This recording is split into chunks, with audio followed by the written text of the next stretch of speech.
Welcome, today's story is full of drama. Like and subscribe to stay updated.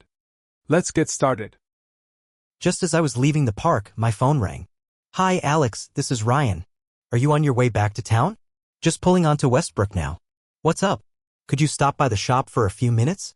I've got a customer who wants to meet you and might be interested in buying some of your time. Sure, he'll swing by before heading home. Should be there in about 5 minutes. Great. See you soon. With that, Ryan hung up. As I folded my phone and tucked it back into my fanny pack, I couldn't help but wonder what he was roping me into this time. Ryan owned the local kite shop in our small community on the shore of Lake Ontario. He was a good friend, though he had a habit of pulling me into shop-related projects, sometimes without much warning. But in return, he gave me great discounts on my kite-flying materials, so I usually didn't mind helping out.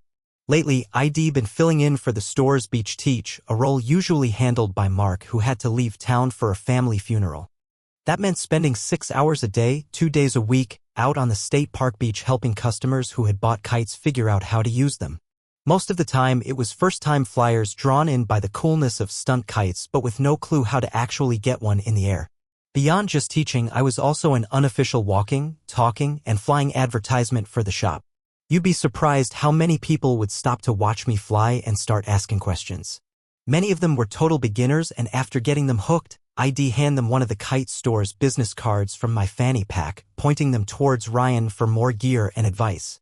For all this, Ryan paid me a grand total of $120 per day. The funny part? Even if I weren't down there for him, I'd probably be down there for myself. I'd still be answering the same questions, handing out the same cards, and helping new kite enthusiasts learn the ropes because, at heart, I'm a kite fanatic. Small kites, big kites, massive kites, I have them all. Single line, dual line, quad line, you name it, I fly it. And from May through early October, you'll find me out there almost every day.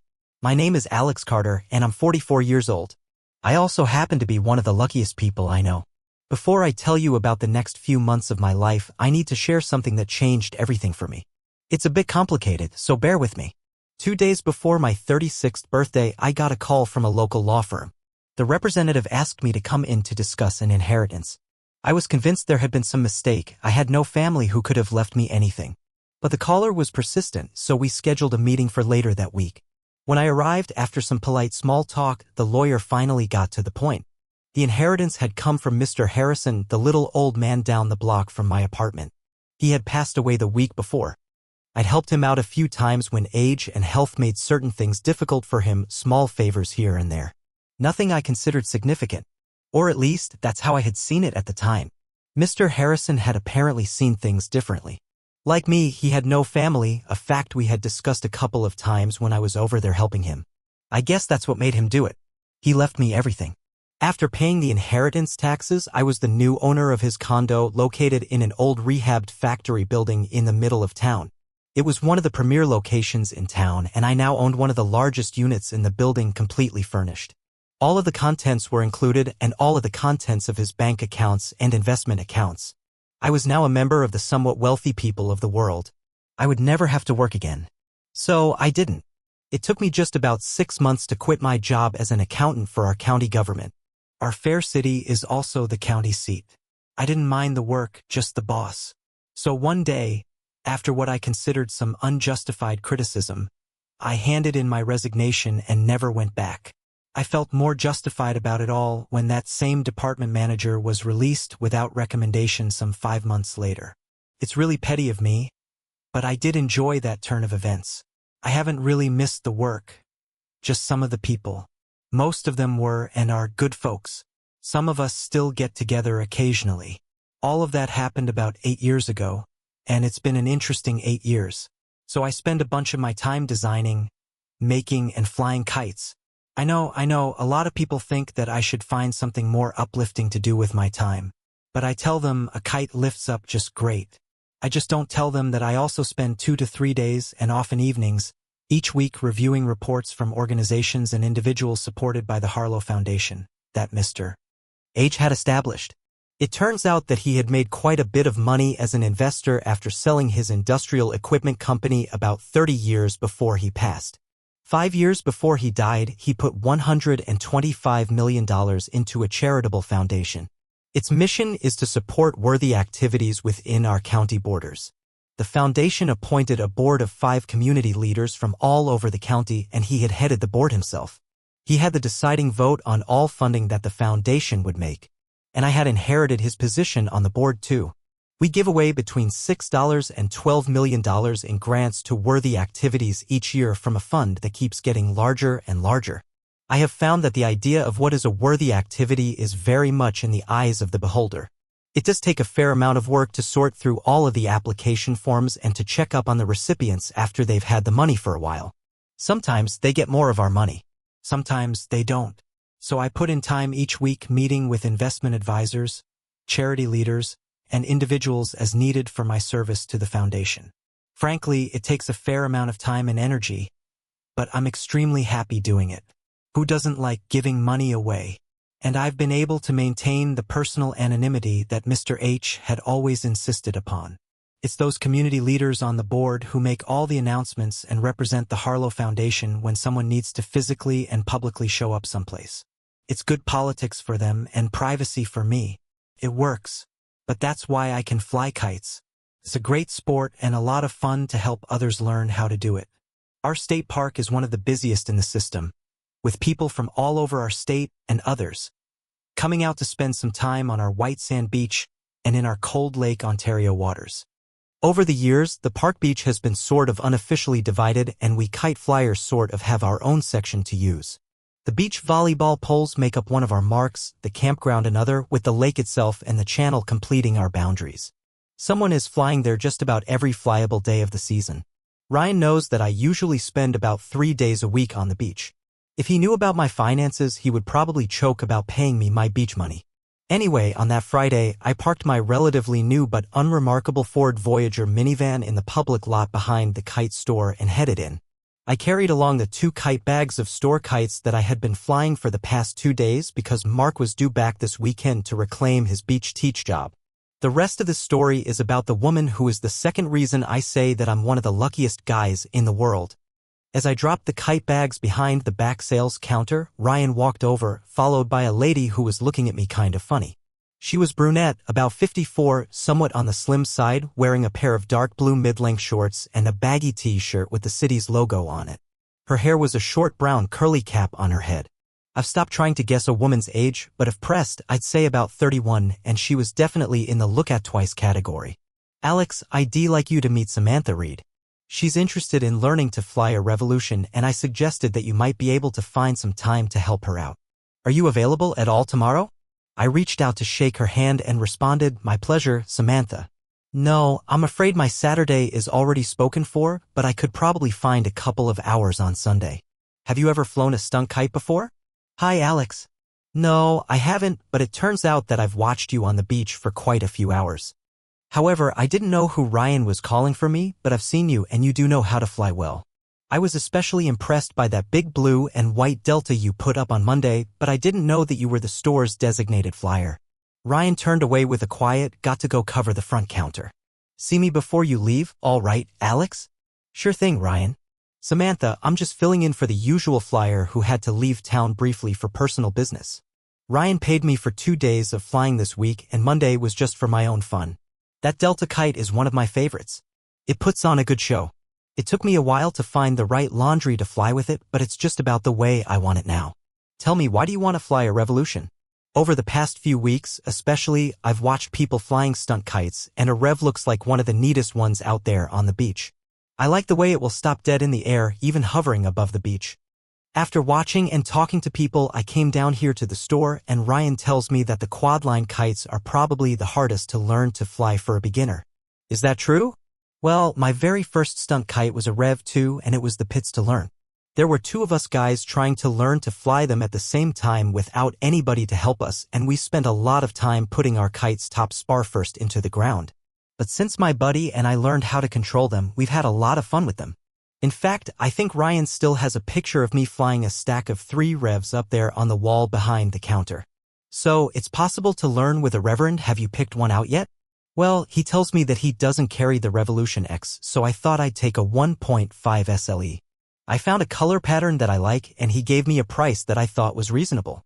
He'll sell me the one I liked for $220 out the door, and he has one of last year's limited edition models that he'll sell me for $340. He makes it sound like that's a good deal, but I can't see spending that much money for a beginner's kite, so I thought I'd take the regular one. Does that sound reasonable? Well, let me talk him into the usual discount for Kite Club members, and we'll get you out the door for about $15 less than that, and you'll have a good kite. If you want, we'll grab the kite you like and set up a time for Sunday while you pay Ryan off. She had a grin on her face. Sounds good to me. I already set the one I liked on the top of the counter over there, so I'll grab it, and we can hit the cash register. I'm still amazed at what a few ounces of nylon, graphite, strings, and handles cost, but I guess if I want to learn how, I'd better go write the check. She grabbed the package holding the Rev's component parts and the training video and headed for the front counter. While we were waiting for Ryan to finish with other customers, we set up a time to meet the day after next. Since she wanted to start early, I agreed to 10 a.m. on the beach in front of the park's entry station. We exchanged cell phone numbers just in case.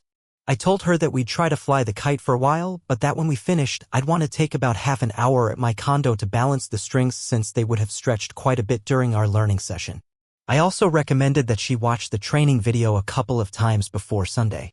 So on Sunday morning at about 9:30, I headed for the park for my new job. Actually, we'd never set a price for helping her learn to fly a Rever, and I really figured that since I'd do it for free anytime I was out there, I could treat this situation as the same. I only carried one kite case, another small one of parts, and a small cooler with me. The kite was an awkward one, however, my big Phoenix kite was inside of it. 150 feet of nylon behind a head about 4 feet across makes an awkward package before it was launched. I also carried the smaller bag with the kite line reel and a few ground stakes in it. When I got out to the lakeside of the flying area, I screwed in my stakes and rigged the tie-down line on them. Then I pulled out the head of the Phoenix kite, a white lady's face in ivory with accentuated cheeks and bright red lips, out of the bag and used a lark's head knot to tie on the flying line. After I knew I could grab the kite if needed, I dumped some sand on the head to hold it down and pulled the tail, all 150 feet of it, out of the bag and sort of triple folded it downwind. Returning to the head, I pulled on my flying gloves, you need them, with a large single-line kite and dumped the sand off of the lady's face, lifting her toward the morning wind.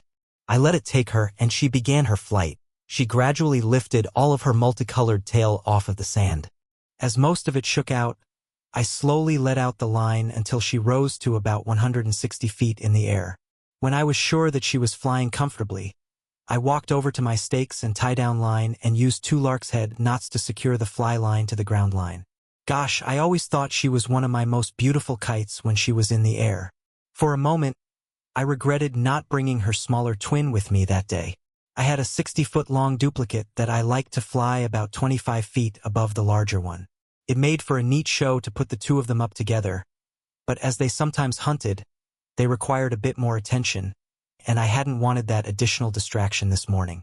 That's why I hadn't brought anything in the laundry line either. For a weekend morning, the beach wasn't very busy yet, but I knew that from noon on, there would be a lot of sun worshippers around. I figured to be out of the area shortly after midday if at all possible. At about 9:55, I saw Samantha heading over the beach toward me. Today, she was wearing khaki mid-length shorts and another t-shirt. This time, I noticed that it was nicely filled. The t-shirt was one that advertised the kite store, so Ryan must have thrown it in the bag as a freebie when she bought her kite. Her short brown hair was covered this time by a Toronto Blue Jays baseball cap. Brown-tinted sunglasses hid her eyes from the sun and my view. Her new kite was in its sleeve in her right hand. "Good morning. I love that kite. Is she yours?" "Oh yes, Ryan has a few, but I like this design the best of my own. I thought I'd let her up while you learn to handle a quad. She doesn't take much tending in a good mild wind like we have this morning." "Well, let's get this thing set up. Ryan said you could show me some flyer changes to the standard setup too." He's right. There are some setup changes I can show you if you want to stay around long enough. They do take a bit of time though. Are you in town for long? Most of the newbies I met on the beach were tourists in for just a few days to a few weeks. "Oh, that's right, we haven't been introduced enough. I live on the hill up there." She pointed up the dune that was the eastern side of the beach park, separated from the park by Lakeview Boulevard. On the other side of the road, the dune rose rather steeply, with roads cut into it like terraces, lined with houses. I'm on the 3rd Street up and I look straight down on the entry drive to the park. Hey, that has to be a great view. Do you work in town? Well, at the moment, I'm on vacation, but I'm usually found at the Italian bistro on the other side of the highway. I knew where she meant. There were only 3 places in town that specialized in pizza, and 2 of them were on this side of the state highway that divided the city. Both of them were major chain operations and served a decent pie, but the one on the other side of the highway was not a chain store. It also provided the best pizza known to man, eat in or take out. I was generally there at least once a week. How come I've never noticed you? Serendipity in reverse, I guess. Because her face and figure brought no surge of the familiar. Well, if you live in town, that means that we'll have plenty of time to set you up with flyer tips after we get this kite sorted out. Go ahead, dump all of it on the sand and we'll get started. So she did just that, and we spent the next half hour getting the kite set up. That started with separating her lines and temporarily tying the manufacturer's clips onto the lines and explaining to her the idea behind the clips. I also explained some of the flyer changes we could make that would make the process easier and faster. They couldn't really be made until after we had flown the strings a while to stretch them out and balance them, and even then, we'd have to rebalance them after some regular flying on her part. With the kite assembled, I showed her how to use some beach sand to hold the kite down while we worked on it, how to attach the lines to the kite, and then to their respective handles. This kite has 4 lines, 2 to each side, with 1 on the top and 1 on the bottom of the vertical spars. The lines were attached to the handles the same way. I had brought a stake for her to use to hold the lines while setting the kite upright because I figured she didn't really know one was needed. I was right. The stake was just a piece of 3/8 inch aluminum tubing, about 12 inches long. I generally use a metal arrow shaft for the material. I always epoxy a drilled-out golf ball to the end of it as a slide stopper and a handle. With the handle staked and the lines separated, I walked out and, dumping the sand off of it, I set the rev on its points, main spar facing up. Walking back to the handles, I picked them up carefully from the stake and raised them to my waist. I tucked the stake in between my belt and the back of my shorts, holding it there for the kite's retrieval. Giving a quick flip with the top of the handles pulled back toward me, I launched her colorful kite. Using movements of both hands, forwards and backwards on the handles, I flew the kite through a variety of different maneuvers. My intent was to check the line lengths and the balance of the kite before handing it over to Samantha, but she saw it as a sample of what she was about to learn. Actually, she would have to put in many long hours to get the control that I had learned over the years, but she was constantly laughing and exclaiming over what her kite was doing. When I set it back down on the beach, I turned to her and told her that the kite was handling properly. "Are you ready to start learning to fly the bird?" She stepped up and I let her put her hands on mine, which were on the handles, as I slid closely around her. I had told her that we'd fly the kite together for a bit before I let her try it by herself. So, with her hands on mine and my arms around her from behind, we again did the quick snap that pulled the kite into the air. From there on, I simply concentrated on getting her familiar with the basic moves that gave control of the kite. We practiced landings and takeoffs, side-to-side flight, and slips, mostly the basics. She could learn fancy moves later. Shortly, we switched hand positions so that she was doing the actual flying, and mine were there only to prevent overcontrol or catastrophe from occurring during this part of the exercise.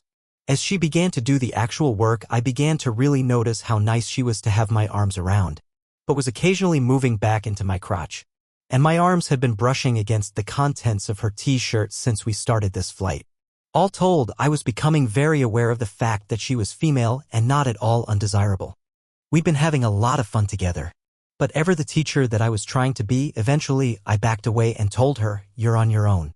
She didn't look away from her new job when she said, "Okay, but don't go too far away." I assured her that I was just going to grab some water from my cooler and stepped over to the ground stakes of the Phoenix kite where I had left everything. I popped down, pulled out a bottle of water, and took a long, cool drink as I watched the novice flyer having the time of her life until she did the usual and planted the kite on its head with its top spar buried in the sand. It's not really hard to recover from that as long as you don't panic and let the kite lay down. She didn't. "Fly it backwards," I yelled. "Bottom is top, take off like you're flying backwards and roll it over when you're up a ways." She must have understood because the kite took off, rose straight in the air for about 20 feet, and rolled into its upright configuration. She looked over with a huge grin on her face. "I did it.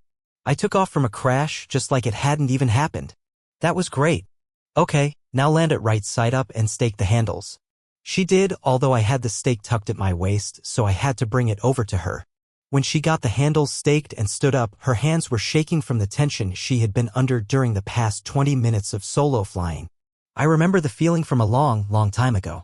I brought her over by the cooler and got her to sit down, pulling a bottle of water out for her. "Having fun?" I asked. She turned the biggest grin at me and said simply, "Oh yeah," before taking a big chug from the bottle. "Good. Take a bit of a break and then you can go at it again. Don't try to get too fancy yet, just have fun getting control. A rev can do a lot, and once you get used to crashing and taking off again, you can practice to your heart's content. How much more vacation do you have?" "I have to go back to work after next weekend, so that means..." She paused to count in her head. "1 full week left. Sounds great, doesn't it?" "Well, I guess so. I have to be at work tomorrow morning at 9, so I'm just a bit envious." "You mean you've been flying for the store on your vacation?" "No, not really. I don't work what most people consider a normal schedule. Maybe I can explain it to you sometime. But right now, it means that I have to work tomorrow. Here's what I suggest. I'm gonna pull the Phoenix kite back to Earth while you fly for a while. Then I'll help you pack the rev up, and we can head over to my place to put the proper sleeving on the lines and balance them. Then you can fly whenever you want over the next week. We'll have to balance them again sometime in the future, but we've gotten most of the stretch out of them already. You keep talking about balancing the lines. What does that mean?" "It means making sure that they are all exactly the same length. It's really not all that hard, just takes time. When we sleeve them, we'll also set you up for clipless flying. It's a whole lot easier when you want to do a quick setup and takedown. I guarantee that you'll like it. You can come over to my place to do that stuff because I've got a space set up for line balancing." Okay. I really appreciate the help with all of this. It's more complicated than I had thought. I'm going to go and fly until you're finished over here. Come and get me when you're done with that." She got up and headed back to her stake-down handles. I enjoyed the view from behind, as walking on sand has a tendency to put a very nice swivel into most female backsides. Hers was especially attractive, I thought at that moment. I pulled the Phoenix kite down and attracted the usual audience. The sheer length of the tail makes it hard to take down on a crowded beach. Somebody is always under it, but they're usually happy to move out of the way temporarily. And many of them come up to talk. They want to know all kinds of things, like how long the Phoenix kite is, why I'm wearing gloves, where they can get something like that, and more. The price of $3 to $4 per foot of tail length often stuns them. Eventually, with some volunteer help, she was back in her bag, the fly line and the stakes were back in their bag, and I moved everything up behind Samantha's flying position, all packed up. "That didn't take you very long, but it seems like you attracted some help. Shall I bring the rev down now?" she asked. "If you're ready. I can show you how to do it step by step. Then we'll bring the whole thing up to my place for the next step." And so she landed the kite. She laid it down backwards like I had told her and went out to toss sand on the sails before unclipping the lines. Back at the handles, she unclipped them and used the winder to gather up the lines. I walked out to the kite with her and walked her through the take-apart and roll-up steps. Back at the handles, she put the kite into its sleeve and dropped the handles and line winder in with it. "I suppose a small bag like yours would be handy to have instead of packing everything inside the sleeve, wouldn't it?" "Yeah, but don't be in too much of a hurry to buy one. Take a look at the stuff I have at home to get an idea of what you might want to use with this kind of kite." We drove over to the public parking lot in front of my building, and I waited while she parked her car and joined me in mine, carrying her purse and the kite sleeve. Since I have a garage space on the other side of the building and the lot was quite full, I hadn't wanted to leave my car there, so we drove around the building. I actually have 2 garage spaces but only use one side. I also had an inside staircase if I wanted to climb 3 flights of steps. I opted instead to take her out into the hallway area and over to the elevators for an exercise-free ride to the top. Walking in, she was surprised at the size of the place. I had been too, the first time I went there after inheriting it. But I didn't give her time to look around. I just put the Phoenix kite bag and the fly bag down and went to the closet that holds most of my kite stuff. I grabbed the bag with the repair parts in it and led her, carrying her full kite sleeve, up the stairs to the penthouse room above the rest of my unit. It's got a door that opens onto the building roof. There's only one other penthouse room and it's at the other end of the building. Both of us have good-sized decks built up from the roof, although I didn't use mine very often. Sitting down at the resin table I keep out there on the deck with a few chairs, I showed her how to sleeve the kite lines, explaining why we do so as I went along. I also told her how to make her own sleeving wires and what to get from Ryan for sleeve material. With all 4 lines sleeved and looped, 2 per line, I had to jump the short distance down from my deck to the roof and go across the roof to my neighbor's deck. Samantha's fly lines were about 95 feet long, so it was going to take that much room to balance them. I'd done it before for my own lines, so I knew how to go about it fairly easily. I hooked 4 loops to the nail I had driven at one end of the deck railing on his deck and laid the lines out across the roof to my deck. Back up on my deck, I pulled my line balancer out of my parts pack and showed her how it works. It's just a little plastic gizmo that indicates which of 2 lines is longer than the other. Then you shorten or lengthen until they're the same. It's a little more complicated with 4 lines, but in short order, we had all the lines the same length and wound back on their winder. That taken care of, we went back down to the great room. Hey, that's what a realtor friend said it's called. I grabbed one of my rev bags and opened the handle compartment, pulling out a handle. I took her winder and pulled 2 lines off about 2 turns. That was enough to introduce her to the use of leader lines and lark's head knots. The idea is to tie about a 6-inch section of heavy sleeving or fly line to the handle with knots tied about every inch. Then you just slide a folded loop, a lark's head, over the handle line and pull it tight. By the time you've attached it and put in several knots, the leader line is only about 4 inches long but provides all kinds of adjustment possibilities as your lines stretch. It's also much faster and more flexible to hook up, adjust, and break down the fly lines than the clips the company gives you. So, sitting at the dining table, we set her handles up with leader lines, and I also showed her how to attach the other end of the line to the kite without the clips. It's done the same way, just a lark's head knot above the knot the company puts into the bridle. So, clipless flying was in Samantha's future. Thanks, Alex. You've helped me so much today, I can't believe all these little ideas. How much do I owe you? You know, we never did discuss the price of a lesson. Well, there's one thing more I want to show you before you leave. But there is no charge for today. I do it for anybody who wants to learn to fly a reverend and especially a pretty lady such as yourself. She almost was going to insist on some payment, but I guess the look on my face gave away the fact that I wasn't going to accept any. The other thing I wanted to show her was the rev bag that I had pulled my handles from. It's a short bag about 3 feet long, the right size for a rev sleeve or the sleeve of a flexifoil. I had 3 of the bags, but I just showed her the one and how easy it was to carry everything, even strapping it on your back or slinging it from your shoulder. I told her the price, quite reasonable for a carry bag, and suggested that she get one from Ryan or have him order one for her if he didn't have one in stock. She agreed. I also showed her how to modify it from the manufacturer's layout to help her more.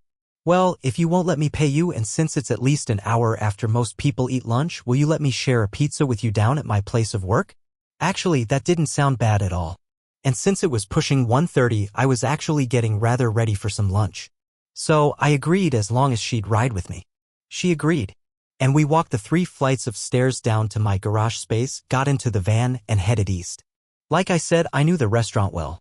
And we made good time getting there, despite the weekend traffic. I enjoyed sharing that pizza with her. We talked about many things. Among them, we discussed that she worked at the most popular pizza place in town. Eventually, the table was empty of pizza and beer. Our conversation was pretty much finished, and our waitress had returned with Samantha's change. So we left. I dropped her at her car with my wishes for good flying on her vacation. I told her that I'd be watching for her on the beach. That concluded our first contact session. I had enjoyed myself tremendously and hoped I would see her again soon. I was very happy to have learned that she lived in town. But my Monday and Tuesday were work days this week, going from meeting to meeting and not getting home on either night before 7:30 p.m. On the one hand, they were my only scheduled days for the week, so later on Tuesday evening, I planned what I would do on Wednesday. On the other hand, I thought about what I should take with me down to the beach, hoping to meet Samantha, who had frankly, pun intended, been on my mind since Sunday. I pulled out 2 rev bags, and then my Delta bag. The big rainbow Delta would do for a single line display, and I thought that I could do with some more rev practice myself, especially if Samantha were to happen to be there. I got to the beach at about 11 a.m., and it was still fairly empty. Oh, there were sun worshippers gathering at their proper section of the beach, down in front of the concession stand and toward the south end of the park. But up here at the north end, the number of oily bodies was rather sparse. That was as it should be in my mind. And I proceeded to set up the big Delta, its 12-foot wingspan stretching wide. With its spinner attachments, it got into the air easily, and I tied it down to my ground stakes. I stopped for a bit to gather all my stuff together in one place and then opened a rev bag, pulling out a Rev 1 and its lines and handles. Just as I was staking out the handles, I heard, "Hey there, Alex. Good to see you and your kites here again." It was Samantha. "Hi yourself, lady." I turned to greet her. "I'm glad to see you too. I was just going to set up my kite. Did you bring yours with you?" At that, she spun around and I could see a rev bag like mine strapped over her shoulder. It would hold her kite and all the other paraphernalia. She turned back, shifting the bag off her shoulder and setting it on the beach. "I sure did. And I have to thank you for the idea about the bag. It's so easy to bring everything along with this. And I copied the idea of the fanny pack too. Between the two of them, I can just walk down here whenever I want to fly, and I'm all set. Oh, and thanks for the stakes you gave me too. I don't know where to get anything like them, and Ryan says that you make them yourself. They're neat. I'm glad you like them. Now let's get set up and fly some kites. I brought my Rev 1 today because I haven't flown it for a while. It's about 1.5 feet longer than yours in wingspan. If you want, we can trade later, and you can fly one of the big boys." "Sounds great. Well, if you're setting up here, I'll move back a bit toward the entry station so we each have enough room." And that's what we did. I do enjoy my Rev 1. It's one of the older models with 4 solid color panels, red, orange, amber, and yellow in the center, then the same sequence on the other wing. A color combination that you can only get by special order today. The kite flew well today, and I spent about an hour relearning some of the maneuvers I had almost forgotten. About an hour after we started, we both staked our kites down and took a break.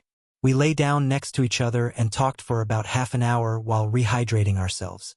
Then we traded kites and flew for a while again. When Samantha seemed to be comfortable with the big Rev 1, we brought them to rest in the up position and walked over next to each other. I explained what I wanted to do, and we started follow the leader, with her leading with my kite and me following with hers. The advantage of the Rev here is that when I started to catch up too close to hers, I could just slow mine down. After about 10 minutes of that, she wanted to follow me for a while, and we tried that. I coached her through some of the rough spots, and we actually did pretty well. Give us some more practice time, and we could be pretty good. Actually, we did well enough to attract some wannabes who wanted to talk kites. So I swapped out my kite for an older 3-color version and gave a few people some lessons. They'd probably be turned off by the prices tomorrow in the store, but hey, I wasn't going to burst their bubble. So after satisfying most of them, I decided to give them another view of the same kind of kite, while Samantha flew her kite up the beach. I set up something else. I quietly advised her not to give her handles to anyone else, as that was a sure way to mess a kite up fast. I always flew an old one when I was handing off to a newbie or wannabe. What I set up was a train that I had made up by buying my buddy Jack's older Rev 2, which had the same color pattern as my big one. I had also bought a special order Rev EXP in amber and yellow, the middle colors in the other two. So I chained a Rev 2, a Rev EXP, and a Rev 1 together at 6-foot intervals, and it was a neat-looking 3-kite train. Each kite noticeably larger than the one in front of it. I flew it with homemade long handles. I also used 200-pound test line. It was a blast to fly, and the civilians always seemed to like the looks of it. So did Samantha. Shortly after I had it in the air, she had staked down her kite and walked over behind me to talk as I flew the combination. After answering all of her questions about trains and the individual kites, she asked if she could fly it. I told her that it had quite a pull. She'd seen that I was leaned back to control them. She asked if she could slide under and in front of me like we had done the other day and fly with me for a while. I thought that would be a great idea, and after flying with her hands on mine for a while, I set the train down and gave her the handles with a warning about the amount of pull to prepare for. I paralleled her hands for a period of time, but when I figured she had it mastered, I backed away and let her fly. Looking around, I noticed that she had quite a crowd of onlookers as I backed away and pulled my water bottle out of my fanny pack. One of the wannabes asked if he could take a turn. I had to tell him that only my girlfriend could fly that particular set of kites. He took it fairly well, especially after I told him that she had over $600 worth of kites in the air right then. After about 15 minutes of rather good flying, Samantha looked back at me and said that she was getting tired of the pull. So I told her to land the train, and I went out and flipped sand on all the sails to keep it grounded. She sat down and pulled out her water bottle, and I sat next to her. Fun? I asked. A lot. But it sure pulls hard. Someday we set you up with a train of flexies. They'll just about pull you off the ground, I replied. No, I'll just watch some other idiot do that, was her response while looking straight at me. The presumed idiot that I went on to tell her that I'd had about enough for one day and thought I'd pack everything up and go home to rest for a while. She allowed that she felt the same way. So we spent the next half hour or so packing up our revs and the Delta. When we finished and were walking across the Lake Ontario sand toward the parking lot, I offered to drive her up to her house so she wouldn't have to make that long uphill walk. She quickly agreed. When we pulled up in front of her house, I told her that I'd had a fun time and was wondering if she'd like to go out for dinner with me. She said yes and asked, "Where are we going?" I said we'd go to the Italian place in the old piano factory, actually part of the complex that included my condo. She allowed how that sounded good to her. "When do you want me to meet you there?" I declined that idea and said, "I'll pick you up at 6:30 and we'll have reservations at the bar because they have a blues group there on Wednesday evenings." A date having been arranged, she went inside carrying her kite and I headed back home with about 3 hours to go before picking her up. A Manhattan, a reservation, and a thought once home, I built myself a Manhattan and put all my kite stuff away for the night. I also called over to the Bell to make reservations for 6:45. Eventually, I took a shower and got dressed in the casual dressy manner appropriate for this restaurant. I also neatened up the place in case we wanted to come back after dinner. Not that I had any real hopes of that happening. On the other hand, I admitted to myself that I wouldn't mind spending some time in private with Samantha if given the chance. I kind of thought I hoped she might feel the same way. Dinner and a question, so I picked her up. I parked in my own garage and we walked through the lobby of my building to the hallway that led to the restaurant entrance. She was attractively dressed in a pair of dark blue dress shorts and a soft blue blouse. Her cap of curly short hair was neatly arranged around her face. We were quickly seated and presented with menus. We got our order in before the blues group started up at the other end of the bar area. And when they did start, we were far enough away that they weren't so loud that we couldn't talk. And the conversation was good. We talked about a wide range of topics. We basically finished our meals, the wine glasses were empty. And we were sitting back, relaxing when she hit me with the question. "Alex, I've been looking at the pin on your collar all evening. You have to tell me why you wear it. Please?" That set me back for a minute. I've worn a small pink ribbon pin on the collar of whatever collared shirt I've had on for the past 7 years. Ever since my younger sister was found to have breast cancer. After a mastectomy, chemo, radiation treatments, and reconstruction surgery, her life was basically back to normal, except for the possibility of the big C reappearing. The pink ribbon was a device chosen to remind people of breast cancer and the need to find a way to cure it and stop it from killing or maiming people. Only a few times have I been asked about it. I usually found it a great opportunity to preach the cause of breast cancer prevention and cure. But Samantha had an especially intense look on her face as she asked her question. So I took a bit more care as I told the story of what the pink ribbon meant to our family. When I finished, she sat quietly for a brief period of time. The blues group filled the silence between us. Then she spoke. "Thank you for telling me your sister's story, Alex. I think we're about finished here, aren't we? Could we walk down by the channel to see what's happening at the musical fountain?" It wasn't what I was expecting exactly, but I agreed happily and paid the bill. A walk, ice cream, and holding hands, we left and walked over to the bleachers where people could watch the musical fountain, one of the major attractions of our little city. There was a show every evening during the summer, but we were really too early for the one tonight as it wouldn't start until dark, which was about an hour away. But the crowd was already building. And the only comfortable way for us to negotiate the area was to hold hands. So we did just that. I pulled her away from the crowded stadium area and back toward the little mall of shops along the river channel. Eventually, we ended up by the ice cream shop.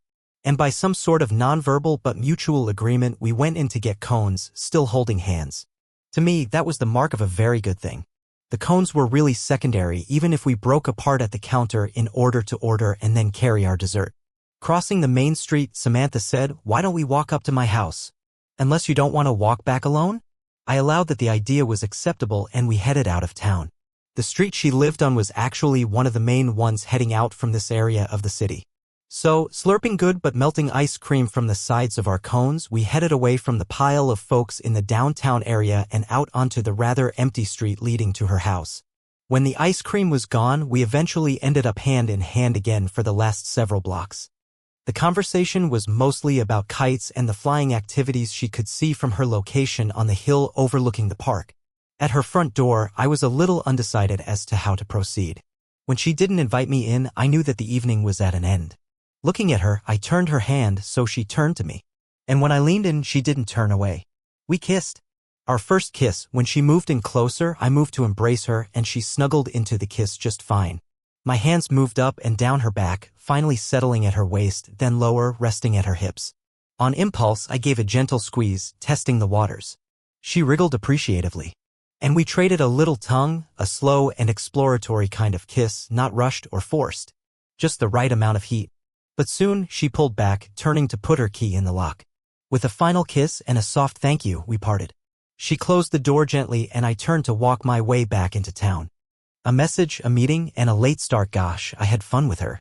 When I finally got home, I found a message on my machine informing me of a meeting that I'd better attend the next morning. So, any kite flying would be delayed. Nonetheless, I went to bed well pleased with my day. The next morning, as I was getting into a suit and tie for the meeting, the phone rang. I was surprised to hear Samantha's voice on the other end. I wanted to tell you how much I enjoyed yesterday. I hope we can fly together again soon. And I really liked the restaurant. I hadn't been there before, it must be convenient for you, so close and all. Well, I get there about once a month and the food is always good even if they could improve the service staff. I ended up with a meeting this morning, so I don't know when I'll make it to the beach today. It might be late afternoon. Are you going to be around? Well, if you're not going to be there until later, I'll probably clean house in the morning and head down in the afternoon. See you there as soon as I can make it, dear lady. Okay. See you then. Bye now. And that's the way the day went. I finally got out of my suit and tie, into jean shorts, a t-shirt, and my kite hat, and down to the beach at about 4 p.m. The beach is packed, but I'm looking for one flyer. There were quite a few flyers out that afternoon, as I had expected. Tuesday and Thursday are popular days for our kind. It probably began back when the store advertised Tuesday as a special flying day and members of one of the area kite clubs picked up on the idea. It had soon spilled over into the 2-day pattern. And when the club folded and the store stopped advertising it, the tradition had already stuck. So I was walking onto a crowded flying beach looking for one flyer in particular. I greeted and was greeted by a lot of the regulars. And finally, I spotted Samantha flying down toward the water's edge. She was in the process of practicing sudden brake stops where you suddenly stop the kite in mid-maneuver and make it hover. It's fascinating with a rev of any type because when you get good at it, you can stop and hover in any position, headed up, down, or toward either side. But it takes a lot of concentration. I waited until she had completed whatever evolution she had in her head and had simply flown the kite up to the high neutral spot where it automatically climbed when you put both handles together. When it was at rest, I announced myself. Hey, Samantha. She turned and got a big grin on her face. Finally. I was wondering if you'd make it today. As you can see, we're pretty crowded here and I've gradually moved down here to the water. I think we ought to ask the rangers to add some sand and make the beach a bit deeper. Well, you've staked out a position and most of these folks won't creep into your area very much. They're good about it. Have you met any of them? A few have come by and said hi and introduced themselves. I have to admit that I'm a bit intimidated by those 3 over their flying precision together. They're part of a group of 5, the others will probably show up later after they get out of work. Does the idea of flying together bother you? Well, you and I did it a bit the other day and it didn't seem that hard to do. But they're downright impressive. Well, I brought along a sibling of your bird, just different colors. And if you want, we can try some 2-team flying. Sounds great. As long as you make all kinds of allowances for me being a novice. Let's do it. If you've been flying every day this week, like you said you would, you probably aren't completely a novice anymore. So we'll try and see how it goes. If it doesn't, we'll just take turns on your bit of sand here. Okay? And so we did. I pulled a kite of the same model as hers from the bag and then went digging for some lines that were the same length as hers. Fortunately, 95 feet is a fairly standard length and we matched up almost perfectly. Then we played follow the leader to get her used to team maneuvering and following my vocal commands. After she was comfortable, I started to lead her in putting our birds through some pattern maneuvers such as squares, triangles, and circles. I also taught her to do ascents, flying up from a low position at a directed rate of ascension and in a particular pattern. When we flew up and away from each other in a two-kite starburst, then reversed across our lines, she started getting uptight. But I explained that a line wrap would not hurt us unless one of us pulled excessively against the other's lines. We took a couple of water breaks and spent time looking at the other flyers and the people on the beach. She slugged my shoulder when she thought I was spending too much time looking gawking, she said at one particularly well-constructed young blonde bombshell who was passing by. I took it in good grace and returned my attention to her. She grinned and said something like, "Men, flying can be tiring," and as the afternoon turned into evening, we spent more time sitting shoulder to shoulder watching the other people fly. Some of them came by to visit, and when we headed over to the concession stand for a much-needed bathroom break, we returned the favor by stopping and chatting with other flyers along the way. Samantha got to meet several of the regulars and received a number of compliments on how well she was doing for not even having her kite a full week. We flew some individually, traded kites a couple of times, and tried some more team flying. She especially liked one of our last maneuvers, when I had her bring her kite into a hover sideways and hold it steady, while I brought mine up to match hers from the other side. She actually said, "That looks like a kiss," before I could tell her that was the real name of the maneuver. She laughed when I said it was really called that officially. She made me repeat it several times for practice, sometimes with me holding my bird still, while she moved hers up to make the kiss. Shortly afterward, folks started packing up and making plans about where to go for afters. I made sure she understood what was happening, while we packed our kites up and invited her to go to the bar with me. She agreed with a grin on her face that made me feel really, really good. Pizza, beer, and the start of something more. Our gang of flyers usually goes to the same place along the channel for afters most evenings when we've been flying. Most of the time, we're there after the dinner crowd and before the later party crowd appears, so we get pretty good service out on their deck. Many of us routinely order sandwiches to go with a couple of beers, so I talked Samantha into one also. We each had a snug burger, and she spent the time drinking in the conversations and listening to the kite talk from the rest of the group. She wasn't just listening. She asked a few questions, laughed at stories, and seemed to enjoy the company. As I drove her home later, she said she had really enjoyed her time with the gang, and that she'd probably take them up on their invitation to join them fairly often. The only limit would be her work schedule, and a couple of other things.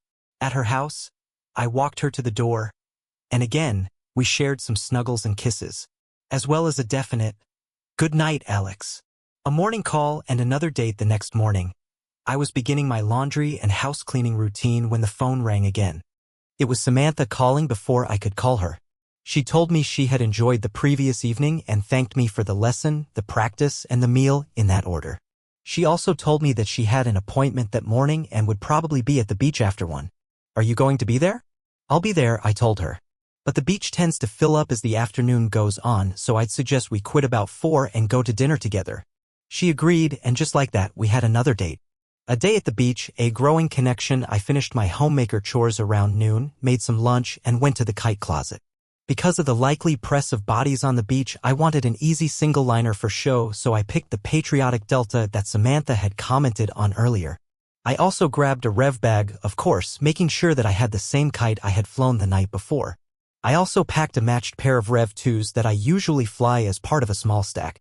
And I made sure to pack a set of shorter lines. With my kites ready, I prepped my fanny pack with a water bottle, put on my beach outfit, and headed for the garage. When I got to the beach, the show kite was appreciated. I got several compliments while it was up, and when Samantha arrived, we flew separately and together again. We were becoming rather adept at several of the basic team maneuvers. We took the usual breaks to sit, talk, and rehydrate ourselves. After one of the breaks, I brought out the little Rev 2s and we flew these edgy things on 50-foot lines for a while. They are faster and more nimble than their bigger siblings and a lot of fun to fly. After Samantha got comfortable with the one she was flying, we flew some patterns and some team tricks, ending up with a kiss a couple of times. After all, that's what I felt like doing with her myself, and I told her so at the time. She would have slugged me if her hands weren't full of handles. I could see it in her eyes and her grin. Packing up and another night together, I'm not too proud to admit that I was right about the invasion of sun worshippers onto the beach. As they began to squeeze our flying space, we capitulated and brought in the Delta and packed it up. We also packed up the bigger Revs after flying the Rev 2s for a bit longer. We packed them up too. Hoisting our bags to our shoulders, we walked through the sand back to my car in the parking lot. It was just about 4:30 p.m. and the lot was packed. Some people were coming in and they were glad to see us leaving, already waiting for our spot. We did just that and they, of course, took the spot. I suggested Kirby's and she agreed. I suggested the steakhouse and she opted instead for the open-air patio at the regular restaurant. We parked in the lot behind the kite store and walked to our table outside hand in hand all the way. Even though she had turned down the steakhouse, we both ended up having steaks with all the trimmings. We talked as we enjoyed the food. One of the things I had found about Samantha is that we could talk about just anything. We talked about flowers, the local kite festival, cars, Ryan and the store, and everything in between. It was still early when we finished dinner, about 6:30 p.m., so we took a stroll downtown, browsing shops and talking to fishing charter captains along the boardwalk. Eventually, we made our way back to my place and I invited her up. This time she said yes. As we stepped out of the elevator and into my condo, I turned to Samantha with a playful grin. Without thinking, I spun her around gently and kissed her. It was one of those moments that took me by surprise, effortless yet electric. She didn't pull away. She leaned into me, her hands resting lightly against my chest, the kiss deepening just enough to send a thrill through me. Then, just as suddenly, she pulled back and asked, "Do you have any wine?" I chuckled. "What would my lady desire? Something deep red and mellow. I think a Merlot or a Shiraz." "Coming right up," I said. "In fact, I even happen to have a couple of glasses sitting here on the counter." As I poured the Merlot, she glanced around the condo, her eyes lingering on the expansive windows overlooking the city and the lake beyond. "Could we go upstairs and watch the musical fountain from there?" I handed her a glass and started to lead her to the stairs. She grabbed the bottle as we went past the counter. Together, we climbed the stairs to the penthouse room, the soft lighting from outside casting long shadows through the glass panels. Darkness was just starting to fall, and from here we had an uninterrupted view of the channel. Standing side by side, sipping that good Merlot, I put an arm around her waist. She leaned her head against my shoulder, letting out a soft sigh. Felt great, but it also felt like she was waiting for something. After a moment, she spoke. "A talk that changed everything, Alex. We have to talk," she said quietly. "I know that's a cliché, but I really want to tell you something and I want you to listen before you respond. Okay?" I could tell from her serious expression that this was important, so I nodded. "Okay," I said. "The show won't start for about half an hour, so we can talk that long right here. After that, if we want to hear each other, we'll probably have to go downstairs. Sound carries really well up this high. Do you want to sit down?" She sat on one end of the couch, facing the fountain, pulling her legs up under her, separating herself from me. That worried me a little, but I stayed quiet, giving her the space she clearly needed. She took a deep breath, her fingers twisting in her lap before she finally spoke again. "Alex, I have to tell you something about me. And honestly, it scares the hell out of me." She paused, searching my face for any reaction, but I stayed silent, waiting. "I think we're on the edge of something really important between us. And right now, it scares the hell out of me to tell you this. But I have to. Please just listen until I've said everything before you talk or even come over here.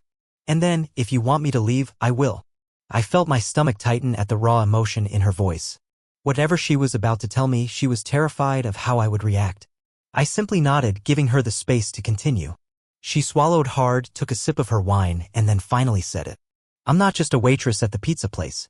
I mean, I am that right now, but I used to be a financial advisor. I left my position at a big firm about a year and a half ago.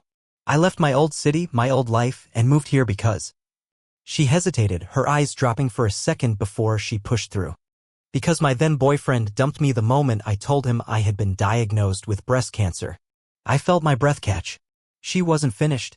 "He literally walked out on me when I told him I'd need surgery. His exact words were, 'Not for me,' as he closed the door behind him.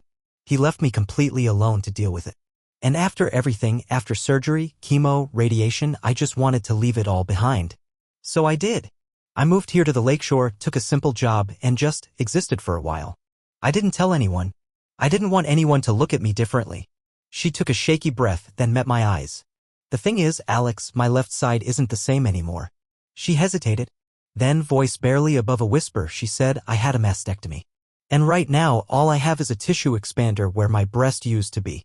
I've been waiting for the final reconstruction surgery, but I was terrified to tell you. Because once you realized, maybe you wouldn't want me anymore. At that, I couldn't stay still any longer. I broke her rule and crossed the space between us, pulling her into a hug so tight, she gasped. Her body trembled slightly against mine, her breath warm against my neck. Shoo, I murmured, running a soothing hand along her back. It's okay. You can't mean that, she whispered against my chest. I'm not whole, Alex. I can't offer you what I should. I pulled back just enough to look into her eyes. They were shining, full of emotion, fear, relief, hope, doubt, all tangled together. Honey, if all I needed was appearances to be happy, you might be right, I said softly. But you and I have shared so much flying, talking, just being together. You must know by now it's not about appearances for me. It's you. All of you. She let out a breath that sounded almost like a sob of relief, pressing her forehead against mine. Can we just sit here, she whispered, watch the fountain show from up here, and pretend for a little while that everything is just simple? Of course, I said. We sat there together, arms wrapped around each other, watching the lights and water below. A new beginning as the fountain show transitioned into fireworks, I held her a little closer. At one point, she spoke again, telling me that her appointment earlier that day had been with her plastic surgeon, that she was almost ready for her final reconstructive surgery. She admitted she had put it off longer than she needed to. Why? I asked gently. Because I was afraid, she said. But now I think I'm ready. She turned in my arms, looking at me with an expression that made my heart ache in the best way possible. You make me feel like me again, Alex, she whispered. And with that, she kissed me soft, deep, and full of something I couldn't quite name. Something very close to love. The night we shared on the penthouse deck, watching the musical fountain and fireworks, was more than just another date, it was a turning point. Something had changed. Samantha had shared a part of herself that she had hidden from the world. And I had made it abundantly clear that I wasn't going anywhere. When the fireworks finally fizzled out, I kissed her one last time before we headed downstairs. We curled up on the couch, sipping the last of our Merlot, talking about everything and nothing until we both drifted off in each other's arms. The next morning, as I was making breakfast, she leaned against the kitchen counter, watching me with an unreadable expression. Then, out of nowhere, she said, "You know, I think I'm ready to schedule the final surgery." I paused, setting down the spatula, turning to her. "You are?" She nodded, playing with the hem of her shirt before looking back up at me. "You helped me realize that I don't have to be afraid anymore." I smiled, walking over to her, wrapping my arms around her waist. "Then let's do it together." The final step. A week later, I drove her to Rapid City for the surgery appointment. She was nervous but also excited, ready to close this chapter and move forward. The surgery went well. I stayed by her side through her recovery, making sure she had everything she needed, from soft pillows to endless cups of tea. By the time she was fully healed, something else had changed. Our relationship had deepened into something neither of us had fully acknowledged yet, but we both felt it. One evening, after she was cleared for normal activity, I surprised her with a gift, a Victoria's Secret camisole and matching lingerie I had picked out during one of my work trips. She laughed, half scolding me for going into a lingerie store alone. But when she tried it on, I could see something shift in her eyes. Confidence, self-acceptance, and maybe just a little bit of trust in the future.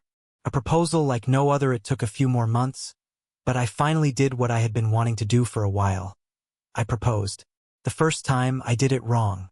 On a random afternoon, as we were driving home from another doctor's appointment, I blurted it out. She went ballistic. "Alex, you're asking me to marry you while we're still on the highway? What kind of idiot move is that?" She said no, but not because she didn't want to, because she wanted it to be right. So I waited, and when the time came, I did it right. At the snug during afters, with the whole kite-flying gang watching, I got down on one knee, holding out the ring I had chosen just for her. This time, she had no chance to back out, and I'm very pleased to say she said yes. A wedding in the sky. We held off until the next kite festival on our beach. Steve's dad, a retired minister, agreed to officiate. Samantha walked down an aisle of kites, created by 2 stacks of 12 revs each, flown by some of the best rev pilots in the world. After we said our vows, we walked out under an arch of revs, our kite family cheering us on. Steve announced the ceremony over the public address system, making it officially the least private wedding ever, but it was perfect. Because this was our community and this was where our love story had truly begun. Happily ever after, with kites, of course. After our honeymoon, Samantha moved into my condo and we settled into married life. She eventually left her job at the pizza place and returned to financial advising, but this time as my partner at the OC Foundation. While I continued to head the board, she became our financial investigator and advisor. We made a great team, and the other board members had no complaints, especially since she was damn good at her job. We still flew kites all the time, even putting on two-person team shows at some of the local kite festivals. We talked about kids, but for now, the priority was Samantha's health. She had at least 4 more years of taking tamoxifen, and the doctors advised against pregnancy during that time. So we put that discussion on hold, knowing that no matter what happened, we'd face it together. Now, 2 years later, she's about to celebrate her 4th anniversary of being NED, no evidence of disease. We are thankful beyond words. The threat of cancer is always in the background, but it no longer defines us. We've built a life together, a future together. And I know without a doubt that I am one of the luckiest men in the world. Not because of my inheritance. Not because of my freedom to fly kites. But because I found Samantha. And she chose to stay. Thanks for watching. Samantha and Alex's story proves that love can rise against the wind. Would you celebrate your big day under the kites? Like, comment, and subscribe.